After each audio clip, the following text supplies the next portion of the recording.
इस बीच एक और बड़ी खबर बता दें कि आज 2 राज्यों में चुनाव प्रचार करेंगे प्रधानमंत्री नरेंद्र मोदी, जहां पीएम की आज असम और त्रिपुरा में रैली होगी और असम के नलबाड़ी में प्रधानमंत्री जनसभा को संबोधित करेंगे, जबकि त्रिपुरा की अगरतला में पीएम जनसभा को संबोधित करेंगे। पूर्वोत्तर राज्यों के सभी लोकसभा सीटों पर कब्जा करने के लिए पीएम मोदी ने खुद कमान संभाली है। पीएम मोदी 2 दिन के पूर्वोत्तर दौरे पर हैं। पीएम असम और त्रिपुरा में कई जनसभा को संबोधित करेंगे।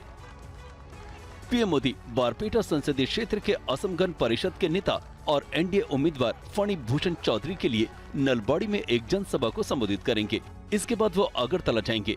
प्रधानमंत्री वहां से सीधे स्वामी विवेकानंद मैदान पहुंचेंगे, जहां एक विशाल चुनावी रैली को संबोधित करेंगे। पीएम की रैली को लेकर सुरक्षा के कड़े इंतजाम किए गए हैं। इससे पहले देर शाम पीएम मोदी ने असम के गुवाहाटी में एक रोड शो किया।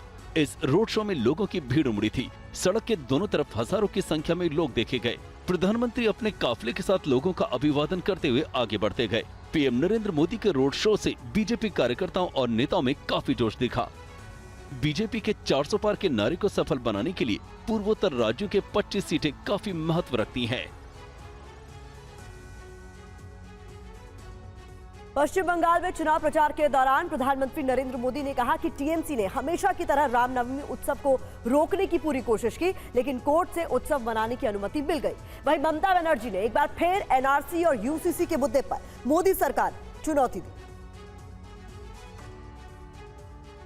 पश्चिम बंगाल में बीजेपी और टीएमसी में आर पार की लड़ाई जारी है। मिशन 400 पार के नारे के साथ बंगाल पहुंचे पीएम मोदी ने ममता बनर्जी सरकार पर प्रहार किया।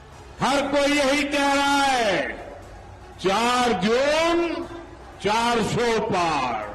आभार एक बार, आभार एक बार, आभार एक बार।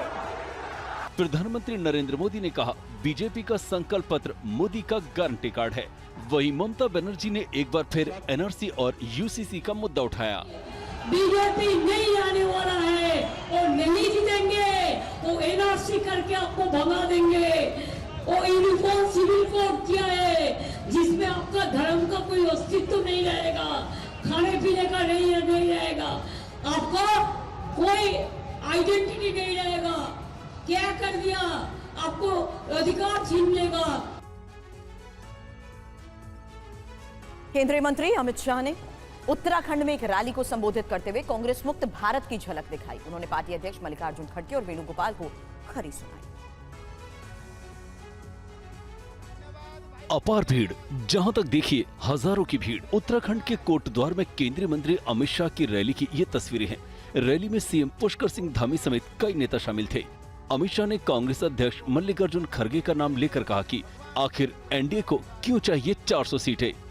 खड़गे जी, हमें तो 300 दे दी, 370 हटा दिया, इसके लिए 400 सीट चाहिए। खड़गे जी, हमें तो 300 दी, ट्रिपल तलाक समाप्त कर दिया, इसके लिए 400 सीट चाहिए। खड़गे जी, हमें 300 सीटें दी, हमने यूसीसी लागू कर दिया। इधर कल अमित शाह ने मध्य प्रदेश के पूर्व सीएम कमलनाथ के गढ़ छिंदवाड़ा में रोड शो किया। शाह ने करीब 700 मीटर की दूरी तय की। इस दौरान लोगों ने उनका स्वागत किया।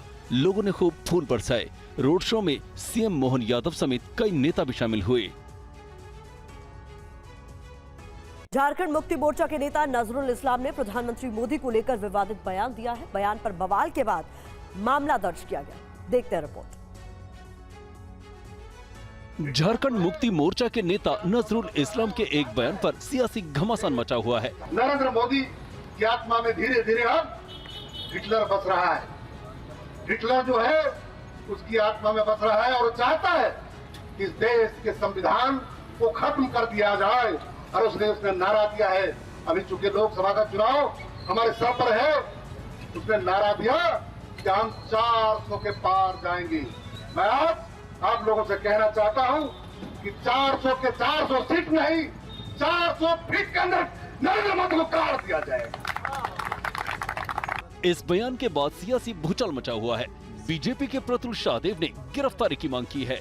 झारखंड मुक्ति मोर्चा के बड़े नेता हैं नजरुल इस्लाम, और वो केंद्रीय समिति के सदस्य भी हैं, इंडी अलायंस के एक महत्वपूर्ण सदस्य हैं। उन्होंने साफ तौर पर कहा कि प्रधानमंत्री नरेंद्र मोदी का नाम लेकर कि उनको 400 फीट जमीन के नीचे गाड़ देंगे। साहब, आप देश के प्रधानमंत्री की हत्या की साजिश कर रहे हैं। बयान पर बवाल मचा तो नजरुल ने सफाई दी।